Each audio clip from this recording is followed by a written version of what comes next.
Alrighty, welcome back everyone. We just talked about all of the people that are under huge amounts of pressure going into a massive week in week 7, and definitely there are a lot more than I picked, but I'm sure you can find the people that I'm talking about in that respect. But let's get into a little bit of a week 7 whip around, get to all the games that are a little bit more under the radar, a little bit more off the beaten path, but really interesting ones and could have a ton to do with what the CFP is down the road. But let's get into this real quickly, and we'll start with that game that happened yesterday. Coastal Carolina got taken to the woodshed in this one. James Madison controlled this one from the absolute jump, obviously covered the spread of 6.5 by a ton, and frankly, they dominated every aspect of this game. Went 199 through the air, 222 on the ground, were better on third down, only gave up 79 yards rushing to Coastal Carolina. They were incredible, and it's exactly what you wanted to see if you're a JMU fan, because last week was weird. This offense didn't really get going. The defense was more than fine, to be totally fair, but the offense was not nearly where you expected it to be. But Alonzo Barnett got right back on track. 16 for 28, 199 yards, 3 touchdowns, 1 rushing touchdown. Did have a fumble early on in this game, so want to avoid that going forward. But frankly, if he's only making one mistake and putting up 4 touchdowns a game, I think you're probably okay with that if you're JMU. And the defense really dominated in this one. Ethan Vasco, who's played really good football this year, was averaging around 225 per game. Only had 84 in the past game, had 1 touchdown, 2 picks. So really domination from that unit. And frankly, JMU is going to badly need it going forward if that offense is going to be a little bit more up and down than we expected, at least early on in the season. And then we got Toledo at Buffalo, a huge game in the MAC. There's a number of big-time games in the MAC, and we'll get to a couple a little bit later, but Toledo's favored by 9.5 in this game, and Toledo is very much the team that is looking at the MAC probably with the best odds. I haven't necessarily looked at the odds recently, but I'm sure they're very towards the top. They're a very good team, 4-0 on the 4-1 on the season, playing really, really good football right now. Got that win over Mississippi State, obviously, in Starkville, but Buffalo's played really good football, and Buffalo had the coaching change when Maurice Lindquist went down to Alabama to be the DB coach. Pete Lembo took over, and he's done an incredible job with this team. They are very, very smart. They play with pretty much every team that's in front of them, and they were able to knock off NIU after that big-time win over Notre Dame. They beat them right after a bye. So really, really fun team. Sean Dolock is someone that you're just going to want to watch. He's a linebacker from this Buffalo team. I believe the leading tackler in the country. I'm not exactly sure. I believe he has something like 71 right now. He is absolutely absurd. He's incredible to watch. One of those guys that he's in on pretty much every single play that you'll see. And then Marcus Fuqua, another guy on that back end that I think is just really, really fun to watch. Flies downhill, is so much fun from that safety position. And then on the Toledo side, they're led by Georgia Tech transfer at quarterback Tucker Gleason. Really good player, playing awesome football right now. Buffalo does have CJ Ogbonnaya under center, so very different attacks. It's going to be very rush heavy for Buffalo. It's going to be very pass heavy or not very pass heavy, but a little bit more slanted toward the pass for Toledo. So I would lean Toledo in this one, but I think it's going to be a fight. I think it's going to be a really, really fun one to watch up there in Buffalo, New York, and we'll likely break it down on next week's show.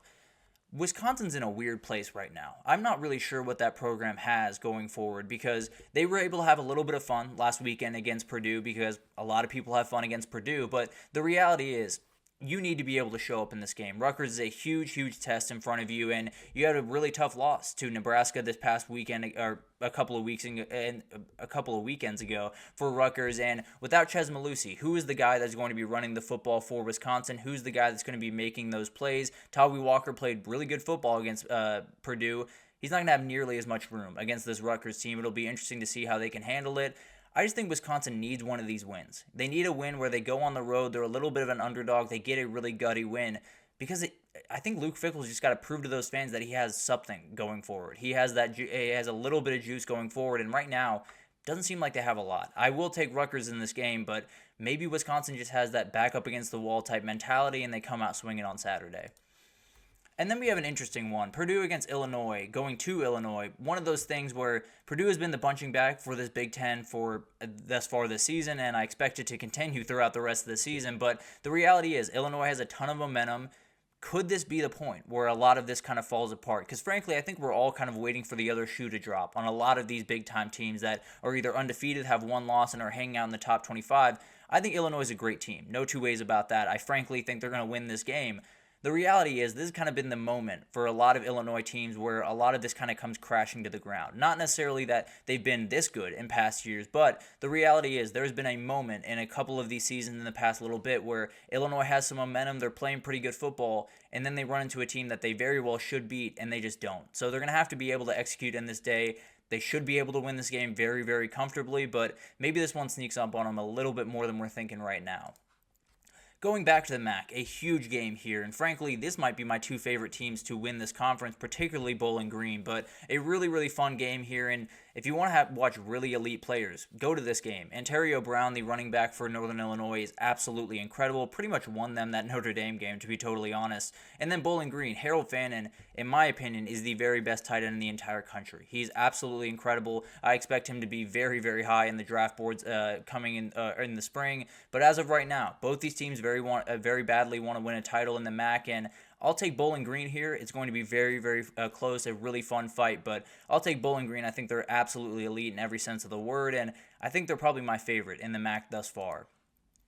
Then we got Vanderbilt heading up to Kentucky after that incredible win a week ago. This one's interesting. No two ways about that. You have Kentucky coming off a win over Ole Miss a couple of weeks ago, got a bye last week, and then Vandy. They were the story of college football this past week with a win over Alabama. So it's kind of an interesting spread. No two ways about that. But the reality is, I do think this is a game where you're not going to have the same ability to fully take advantage of this defense the same way you did Alabama's. Just plainly because I think the defensive line is a ton better, at least in the interior. So you're going to have to be able to fight in different ways in this one. I think Brad White's an incredible play caller for Kentucky. Probably is going to be a little bit harder to put him off the spot than it was for Kane Womack. But the reality is, regardless, it's going to be a really, really interesting game.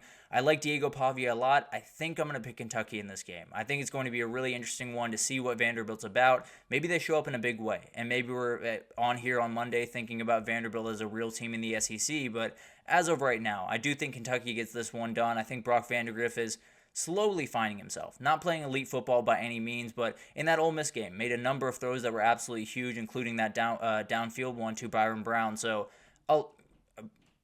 Barian Brown, not Byron Brown. I'm a little mixed up on my teams right now. But the reality is, a huge game for Vanderbilt to keep that momentum going. Kentucky, I tend to like them in this game at home. So it's going to be interesting to watch that one unfold. But in the ACC, we have one that I can't understand this line for the life of me. You're on the road, I understand. You're playing a North Carolina State team that is just all over the place right now, and you're coming off a game where it was really hard to keep them out of the end zone. So I would lean aggressively in Syracuse's direction here. The one thing I did want to touch on is Grayson McCall. Sounds like he is going to be okay. It's probably going to take some time for him to get back up to speed, for him to, feel normal again. It was an absolutely terrifying hit on Saturday. Hope the best for him. Hope he has a speedy recovery, but sounds like everything that could be going right is going right now, which is absolutely huge. And then the Syracuse team, they have a ton the rest of the way. I think there's a lot on the table for that team. I think they kind of got it back last week when they beat UNLV.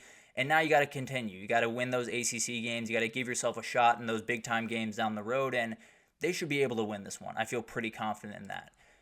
And then we got to talk about the Ashton Jeanty show. Frankly, this is one of those things that the lines on his yards are getting crazier and crazier by the weekend. I believe it's 183.5 going into this weekend, his over-under on rushing yards.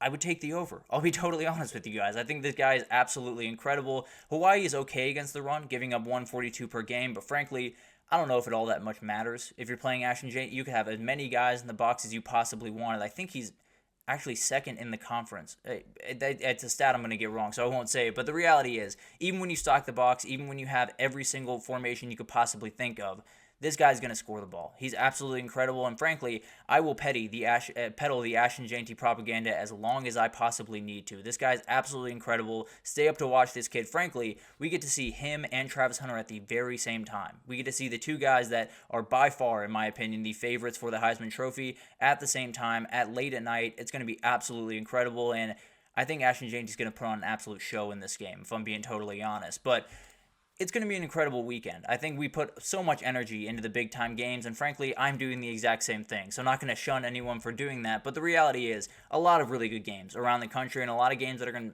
to have a lot to do with what the CFP is going forward, what a lot of these conferences are going forward. But at the end of the day, I think when you want to look at a conference that's going to take a big-time shake-up this upcoming weekend, probably the MAC. It's going to be really interesting to see what that looks like at the end of the week, and maybe they have a team that can make a CFP run at the end of the week, although don't necessarily see one right about now, but it will be interesting to watch that kind of unfold over this weekend. We're going to take our third break here. When we come back, I'm just going to get to my best bets for the weekend. Had a pretty solid week last week, so we'll see if we can build off that. We'll talk about it right after this.